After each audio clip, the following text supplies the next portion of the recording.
სტილის სამინისტრო რადიო იმედზე. Დაუბრუნდით პირდაპირ ეთერში კიდევ ერთხელ დილა მშვიდობისა, ნინო, მივესალმოთ ჩვენს მსმენელს, ლოლიტა ცინცაძე და დავით ლევინს, მოგესალმებით, დილა მშვიდობისა. დილა მშვიდობისა, მადლობა რომ მოხვედით, მიუხედავად იმისა, რომ ესე დატვირთულ რეჟიმში ხართ, მაინც დილაუთენია ადექით და დილის სამინისტროს ეწვიეთ. დავით, ლოლიტა, მოკლედ მინდა გითხრათ, რომ უკვე პატარა ვარსკვლავები ხართ, თამამად შემიძლია, ეს თქვა, არაჩვეულებრივად გამოიყურებით როგორც აი ლაივში, ასევე სცენაზე. და მოდი იცი რა არის, დავიწყოთ ჩვენი საუბარი თქვენი ბავშვობით. ლოლიტა, გალბატონი ხარ და უპირველეს ყოვლისა, რასაკვირველია შენ მოგმართავ, რა ასაკში დაიწყე ცეკვა? 5 წლიდან ცეკვავ. ჯერჯერო ამასაკიდან ვიყავი ქართულ ცეკვებში, ეს იყო 5-6 წელი. 7 წლიდან უკვე დისკოზე ანუ ჯგუფურ ცეკვებზე გადავერთე და უკვე 11 წლის ასაკიდან ჩვენს ქალაქში შემოვიდა ლათინოამერიკული ცეკვები. ახსოვს ეს პერიოდი. რომელთაც მე დავკავდი და დღემდე ამ ცეკვების და ამ ჟანრის მოცეკვავე ვარ. საკმაოდ დიდი გამოცდილება გაქვს. თან ახლა როგორც თქვი, ქართული ცეკვით დაიწყე, ხო? და ეს ძალიან სერიოზული განაცხადია.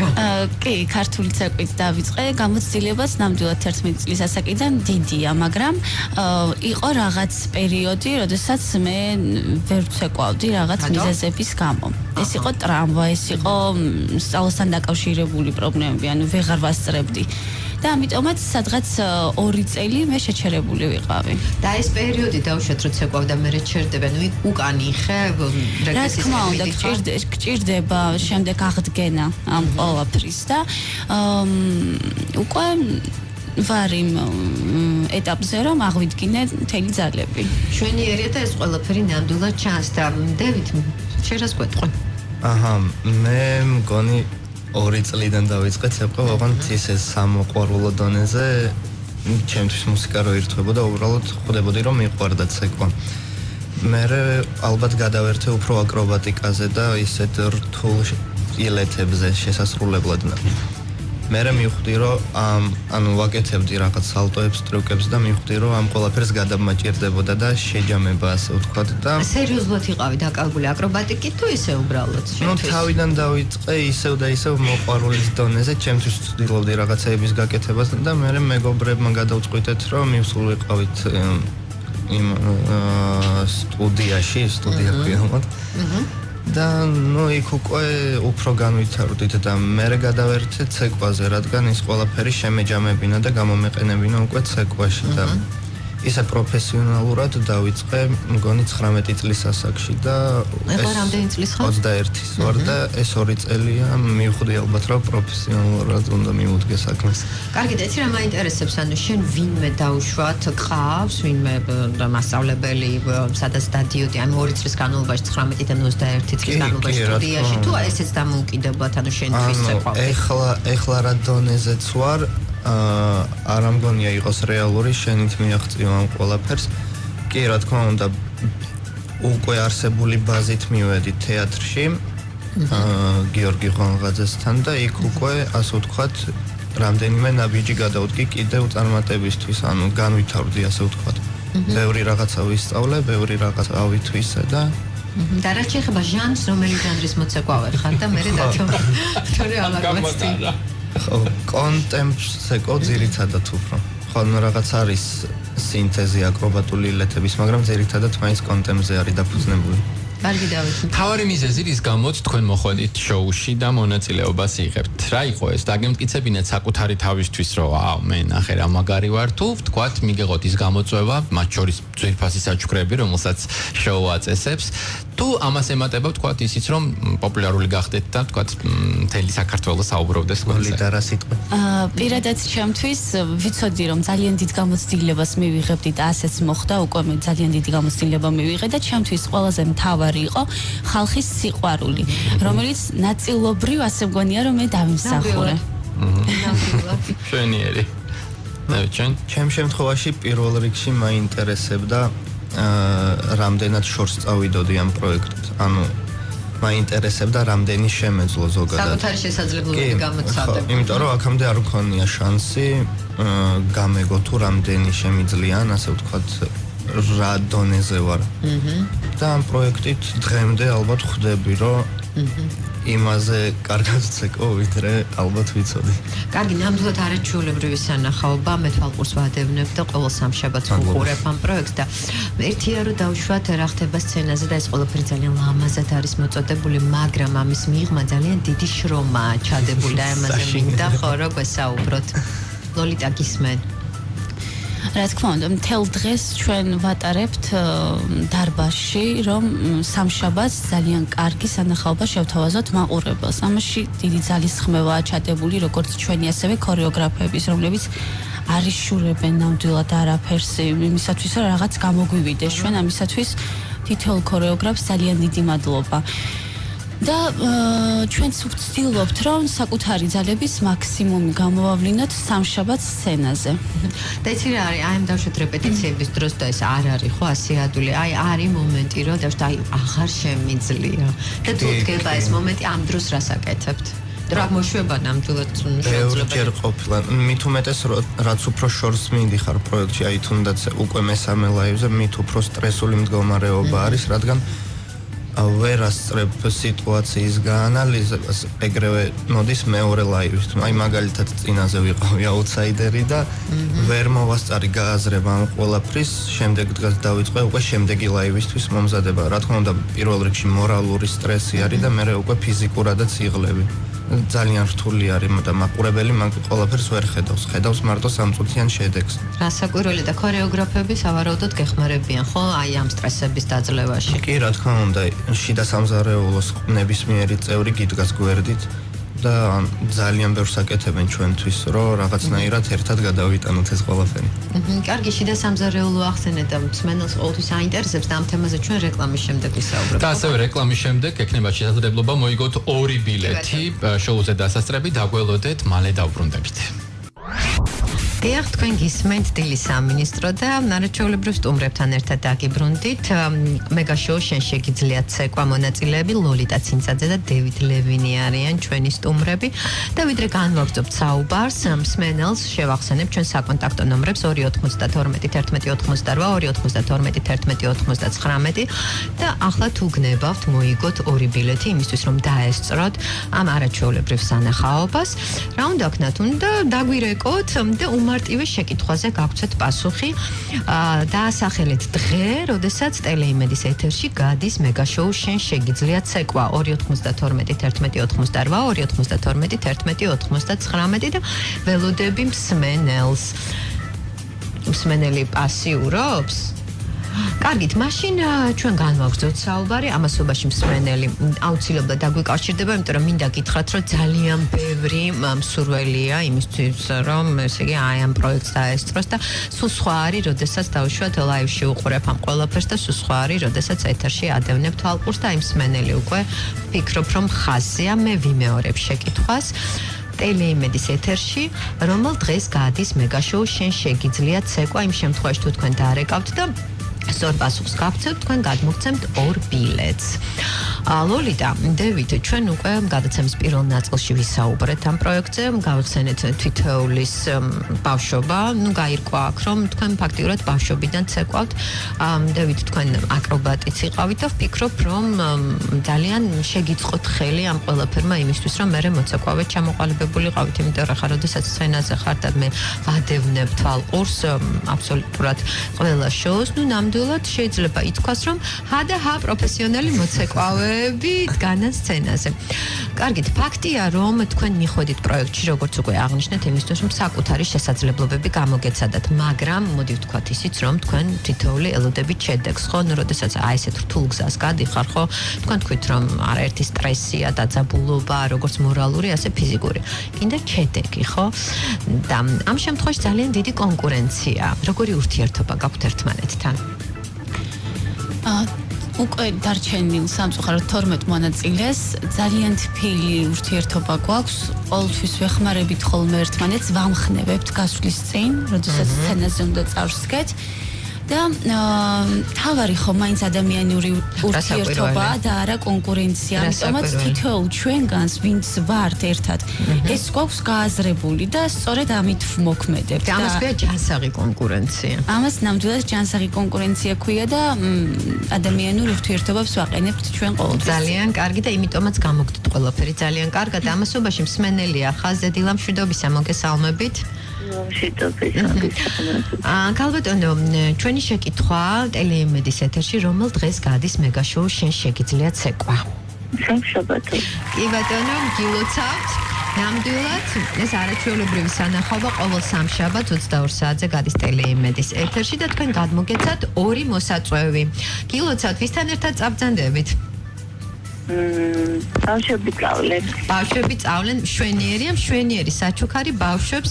გთხოვთ არ გათიშოთ ტელეფონი და ჩვენი პროდიუსერი ჩაიწერს თქვენ მონაცემებს და თქვენ საჩუქრად გადმოგეცემათ ორი ბილეთი. კარგი, ჩვენ განვაგრძოთ. ეხლა მაინტერესებს დევით თქვენი მოსაზრება ამ ყველაფერთან დაკავშირებით, იმიტომ რომ ლოლიტამ როგორც თქვა, რომ არის ჯანსაღი კონკურენცია უპირველეს ყოვლისა, თქვენ ყველანი ხართ ადამიანები. კი, რა თქმა უნდა, ვეთანხმები ლოლიტას მოსაზრებას, რადგან იმის მიუხედავად, რომ ჩვენ ვართ ერთმანეთის კონკურენტები, ან ჩვენ ვქნით რაღაც საერთო პროდუქტს. და ვაწვდით ხალხს და თუ ჩვენში შიდა სამზარეულოში და მონაწილეებში დაიძაბა ურთიერთობა და იგრძნობა კონკურენცია, შესაბამისად ვერ შევქმნით კარგი ხარისხის, ასე ვთქვათ, ისევ და ისევ პროდუქტს.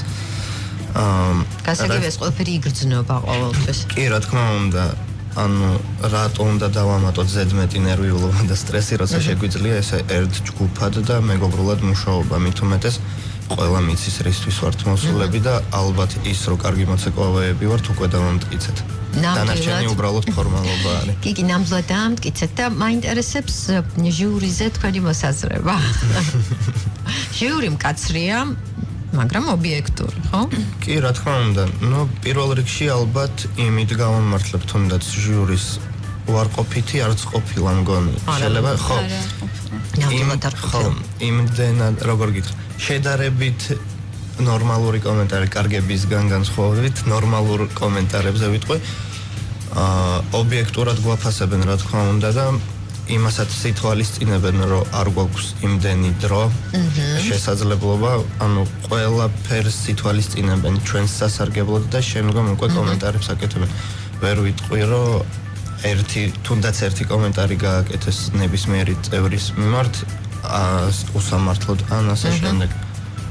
არ ვიცი, პირადად მე ძალიან მომწონს ჟურის შეფასებაც და მუშაობაც. ლოლიტა, რას გვეტყვი? ნამდვილად ისინი ობიექტურები არიან ყოველთვის და თითოეული მათგანი თავისი საქმის პროფესიონალია, რაც ყველაზე მთავარია. და თქვენ სტიმულს გაძლევთ ეს ყველაფერი, რა საკვირველი. კარგი და მსმენელს მაყურებელს ყოველთვის აინტერესებს რა ხდება კულისებს მიღმა. როგორ მიმდინარეობს რეპეტიციები? ან შეიძლება კურიოზებიც გქონიათ? გვესაუბრეთ ამაზე. კურიოზების გარეშე ზოგადად. კურიოზების გარეშე? ხდება ესეთი რა? კი, რა თქმა უნდა, შეიძლება ისეთი უნიშნელო რაღაცეები, მაგრამ აი, როგორ გითხრა, სულ რო გამოყვება და სულ რო დაგამახსოვრდება. ჯერ არ ყოფილა, მაგრამ იქნება გამეწუნე რამე აუცილებლად მსგავსი მოხდება. კარგი და მაინტერესებს ითვალისწინებენ თუ არა ქორეოგრაფები დაუშვათ თქვენ ინტერესს, როდესაც ცეკვას დგავთ. იმიტომ რომ ყველა ხო რაღაც სხვადასხვა ჟანრში ცეკვავთ, თუ არა უშუალოდ მათი გადაწყვეტილება და თქვენ ემორჩილებით. მათი გადაწყვეტილება, ანუ თქვენ პროდიუსერების არის ჟანრი, რაც შეეხება ცეკვას, ჩვენ ქორეოგრაფებთან ვათანხმებთ. მაგრამ ჟანრს ეს ჩვენ გვინდა, ესე არ ხდება. ჟანრი წინასწარ გვაქვს მოცემული, რაც შეეხება ცეკვას, უკვე საერთო ინტერესებით იქნება. და მოსამზადებლად რამდენი ხანი გაქვთ? ნუ დაახლოებით 5 დღე. ერთი კვირაც არ გამოგდის, იმიტომ რომ სამშაბათს თუ არის ლაივი. მეორე დღეს, ანუ ჩვენ ხო არ ვიცი თუ გამოეთიშება პროექტს, შესაბამისად ვერ იდგმევა ცეკვები აქამდე. ესე იგი, სამშაბათს ლაივი რო გადის ეთერში, 4 შაბათს შიდა სამზარეულო და პროდიუსერები ანაწილებენ ასე ვთქვათ ჟანრებს და უკვე 5 შაბათს ვიწყებთ რეპეტიციას. და რეჟიმი როგორი გაქვთ? დილიდან სულ. დილიდან სულ ღამეს? 24 საათი? ნუ ჩვენზე არის დამოკიდებული, რამდენად ავითვისებთ და რამდენად გვჭირდება რეპეტიცია. მაგალითად ჩემ შემთხვევაში იყო სხვაობა, რომ ამ პირველ ლაივზე მე და ნიტა ვცეკვავდით ჩვენ ასე ვთქვათ, ჩვენს ჟანრს და იმდენად არ გვჭირდებოდა მომზადება, მაგრამ მეორე ლაივზე როცა შევხვდა ტანგო მე და თეოს გვიწევდა ღამის თევები და გაცენება, რადგან სრულიად განსხვავებული ჟანრი არის და უფრო მეტი სამუშაო გაქვს. და ლოლიტა მაინტერესებს, აი წყვილები სულ იცვლება, ხო? და რა? სულ არ იცვლება. არა, ხო, იმიტომ რომ პატარა ნიტასთან ერთად ცეკვავდი, შემდეგ უკვე თეო იყო. კი, ეს იყო პირველ ლაივზე, როდესაც საპრეზენტაციო. ეხლა უკვე ხდია. ახლა რომელ წყვილთანაც შეიძლება. კარგი, ეს ალბათ მოსახერხებელია, იმიტომ რომ მნიშვნელოვანია, ხო, ეჩვევით და ასე ვთქვათ, უკვე ყველაფერი იცით ერთმანეთის, ხო, თუნდაც სცენაზე თუ რაღაცა დავუშვათ პარტნიორს ატყობ რაღაც ჩავარდნის მომენტია, შეიძლება მეწყვილემ ამოქაჩოს, ხო, ეს ყველაფერი. მინდა გითხრათ, რომ ძალიან ლამაზად გამოიყურებით სცენაზე და თუ საიდუმლო არ არის, ვინ ზრუნავს ამაზე? ჩვენი ლაშა დიზაინერი ლაშა ჯოხაძე და ძალიან დიდი მადლობა მას, იმიტომ რომ ძალიან ლამაზ ტანსაცმელს ქმნის. ერთია რომ ლამაზ და მეორე არის ძალიან გემოვნებიანი. და ამ დროს ლაშა ითვალისწინებს დავუშვათ თქვენ მოთხოვნებს, იმიტომ რომ ჩვენ სანამ ეთერში შემოვიდოდით ვისაუბრეთ იმაზე, რომ შეიძლება ძალიან ლამაზი კაბა გეცვას, მაგრამ რაღაცა ვერ გრძნობდე თავს კომფორტულად მასში. და ამ დროს რა ეს მუშაობის პროცესი მაინტერესებს, როგორი იკერება ეს სამოსი. მიუხედავად იმისა, რომ ლაშას ვალდებულება არ არის ჩვენ მოგვისმინოს, რადგან არის დიზაინერი პროექტის და ასე ვთქვათ თავისი გემოვნებით შეუძლია შექმნას კოსტუმი, რა თქმა უნდა ითვალისწინებს ჩვენ აზრს, ანუ ვიგრძნობთ თუ არა იმ კოსტუმში კომფორტულად, რამდენად მოვიხდენთ და ზოგადად სცენაზე რამდენად კომფორტულად ვიქნებით. მაგ ყველაფერს ითვალისწინებს და იმის შესაბამისად ქმნის რაღაც, ასე ვთქვათ, ჩვენს კოსტუმს. დიდ როლს თამაშობს ეგეთ, ანუ შეიძლება ტექნიკურად არანაირი როლი არ უკავია ცეკვაში, მაგრამ ის თუ როგორ გამოიყურები სცენაზე ერთ-ერთი გადამწყვეტია. კარგი და ძალიან მნიშვნელოვანია, ვფიქრობ აი ამ დროს, ხო, როდესაც თქვენ სცენაზე დგახართ, მაყურებელს როგორი განწყობა აქვს და როგორი შეფასება აქვს და აი ეს ოვაციები თქვენზე როგორ მოქმედებს. იმიტომ რომ ტელეში ეს ძალიან კარგად ჩანს. კი, როდესაც გავდივარ სცენაზე და ვიწყებ ცეკვას, ვცდილობ რომ ეს მაყურებლის ოვაციები და მსგავსი სიტუაცია არ შევიმჩნე, იმიტომ რომ იმ დროს როგორც სასიამოვნო, ასევე დამაბნეველია ძალიან. უკვე როდესაც ცეკვას ვასრულებ და ეს ოვაციები არის ძალიან დიდი, ძალიან ბედნიერი ვარ ხოლმე იმ მომენტში, იმიტომ რომ ესე იგი მე ის შევძელი, მე ეს გამომივიდა. წინააღმდეგ შემთხვევაში არ იქნება მსგავსად. და აი მაშინ უკვე თავიდან ბოლომდე ბედნიერი ვარ და ვიმჩნევ ხოლმე. კარგი და კიდე მაინტერესებს, როდესაც ადამიანი სცენაზე მუშაობს, ნუ არ აქვს ახლა მნიშვნელობა ის მოცეკვავია თუ დავუშვათ საღამოს წამყვანი, ასევე დავუშვათ ტელეეთერში, ხო? არის რაღაც გარკვეული ესეთი სტანდარტი, რომ ან მუშაობ ერთი ადამიანისთვის, ან მუშაობ დავუშვათ პუბლიკისთვის, ან უბრალოდ მუშაობ შენთვის. აი თქვენ შემთხვევაში როგორ არის, როდესაც სცენაზე გამოდიხართ, ანუ თქვენ იწყებთ ფიქრს, რომ აი ძალიან ბევრი გიყურებთ, ან თუ აი უბრალოდ სიამოვნებით ცეკვავთ თქვენთვის. ეს სპეციფიკა მაინტერესებს. არის ის მომენტი, როცა სიამოვნებს თვითონ სცენაზე დგომა და ცეკვა, მაგრამ ჩემ შემთხვევაში შეიძლება იმასაც ვაქცევ ყურადღებას, რამდენი მიყურებს და თუნდაც ოვაციებიდან გამომდინარე უფრო კარგი გზნობა არის, როცა გესმის ის თუნდაც ოვაციები და ხვდები, რომ არა მარტო მაგალითად შენი მეგობრებისთვის ცეკვავ, არამედ უცხო ხალხისთვის, რომელსაც მოწონს შენი შემოქმედება და ცდილობ უფრო დაიხარჯო, უფრო ლამაზად წარმოაჩინო თავი და ასე შემდეგ. არის დამოკიდებულება ეგეთიც. ლოლიტა თქვენ შემთხვევაში? დავეთანხმები დეივიდს, ასევე რომ ზუსტად ეგრეა. კარგი. ნუ ფაქტია, რომ შენ შეგიძლია ცეკვა, ეს პროექტი შედგა არაჩვეულებრივი პროექტია, მაგრამ ისიც არის ფაქტი, რომ ნუ გამარჯვებული ყველა ვერ იქნება, ხო? ნუ პროექტის მსვლელობისას ნელ-ნელა მონაწილეები დატოვებენ მას. რა არის ეს პროექტი თქვენთვის? შენ შეგიძლია ცეკვა, ან უკვე თქვენ შეგიძლიათ მეგონი ამაზე ისაუბროთ, რა მოგცათ ამ პროექტმა? იმიტომ რომ გამარჯვებული ყველა ვერ იქნება, ხო, ფაქტია. მომცა ძალიან დიდი გამოცდილება. ასევე საკუთარი თავი გამოვცადე მრავალ ჟანრში. მხოლოდ ლათინურებს ცეკვავდი დღემდე და უკვე ჰიპ-ჰოპის ცეკვაც შევძენი, კონტემპშიც გამოვცადე საკუთარი თავი. ქართულებს მე ვცეკვავდი მართალია 5-6 წლის ასაკში, თუმცა ეს არის ბავშვობა, არაფერი არ გახსოვს იქედან, უბრალოდ იცი ტექნიკა და ყველა ცეკვას არ ვცეკვავდი, რადგანაც ვიყავი პატარა, მათ ცეკვებდნენ ხოლმე ჯეირანს. სერიოზული განაცხადია ჯეირანის ცეკვა. კი, მაგრამ მაინც რაღაც სხვანაირად გამოგდის და ბავშვს იმდენად გათავისებული არ გაქვს ტექნიკურად სწორად როგორ შეასრულო. ჩვენთან მუშაობენ სუხიშვილები, რომლებიც რა თქმა უნდა ძალიან დიდ გამოცდილებას მოგცემენ და ასეც არის. ამიტომაც ვთვლი რომ პირველ რიგში მივიღე გამოცდილება მრავალ ჟანრში გავხდი ჩახედული ასე რომ ვთქვათ და ასევე ამ პროექტმა მომცა ხალხის სიყვარული. რაც მგონი უმთავრესია, უმთავრესია რა თქმა უნდა დავეთანხმები ლოლიტას და მგონია რომ პროექტის თუნდაც მთავარი პრიზი არის ჩვეულებრივი ფორმალობა, რადგან ის 14-ვე ადამიანი უკვე გამარჯვებული არის. ყოველ დღეს შევისწავლით ახალ სტილებს. ანუ ზრდა გვაქვს ყოველდღიური და ეს არის უმთავრესი მოცეკვავისთვის. შენ ვერც ფულით ვერ იპოვი მაგას. ხო, უბრალოდ სხვა გამოსავალი არ გაქვს, უნდა დააკლათ ამას, თქვათ ცეკვას. ხო. დასრულდება მეგა შოუ და მე რას აპირებთ? სამომავლო გეგმებზეც ვისაუბროთ. იმედი მაქვს, რომ ეს პროექტი იქნება ასე ვთქვათ, ბევრი ახალი გზის მომცემი და რაც მთავარი არის, ხალხი გაგვიცნობს და ძალიან კარგი. კი, უფრო წინ წავიწევით, ასე ვთქვათ, როგორც ჩვენ, ასევე სხვა დანარჩენი მოცეკვავეები. ჩვენ არა მარტო ჩვენთვის ვაკეთებთ ამას, არამედ ზოგადად ცეკვისთვის, საქართველოში და ცეკვის განვითარებისთვის. კარგი. ლოლიტა თქვენ? მეც ვფიქრობ, რომ ეს პროექტი ჩემს კარიერულ წინსვლაში ძალიან დამეხმარება. მომავალში, რომელსაც გამოვიყენებ. 18 წლის ხარ სწავლობ? 20 წლის. უკაცრავად 20-ის, ხო, 18 წლის, 19 წლის ასაკში დაიწყე დევით თქვენს ხალხს. კი, 20 წლის ვარ სწავლობ ბათუმის შოთა რუსთაველის უნივერსიტეტში.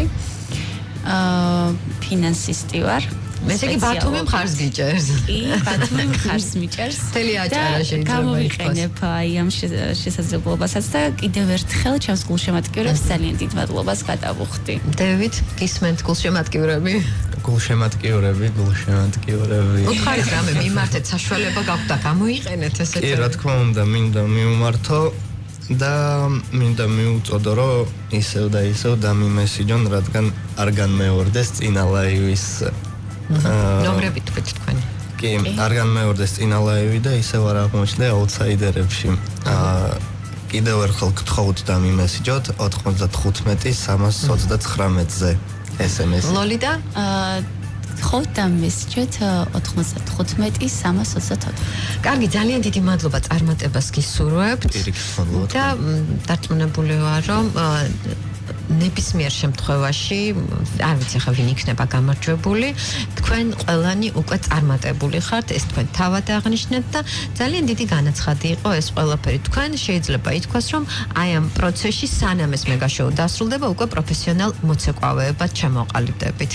აბა წარმატებები მსმენელს ერთი კვირით ვემშვიდობები, უფრო სწორედ 4 შაბათამდე ვემშვიდობები, წინა საახალწლო ეთერებია და იმდენ რამეს გეგმავთ, უკვე არეული გვაქვს ყველაფერი. ჩემი გადაცემის სტუმრები იყვნენ მეგა შოუში შენ შეგიძლია ცეკვა მონაწილეები ლოლიტა ცინცაძე და დევიდ ლევინი. ჩვენ ერთმანეთს 4 შაბათს შევხვდებით. აბადროებით. 4 შაბათს, 4 შაბათს და პარასკევს გვისმენთ ჩვენ. 3 შაბათს და 5 შაბათს სხვა სამინისტროს. შაბათ კვირას დაისვენეთ ყველასგან.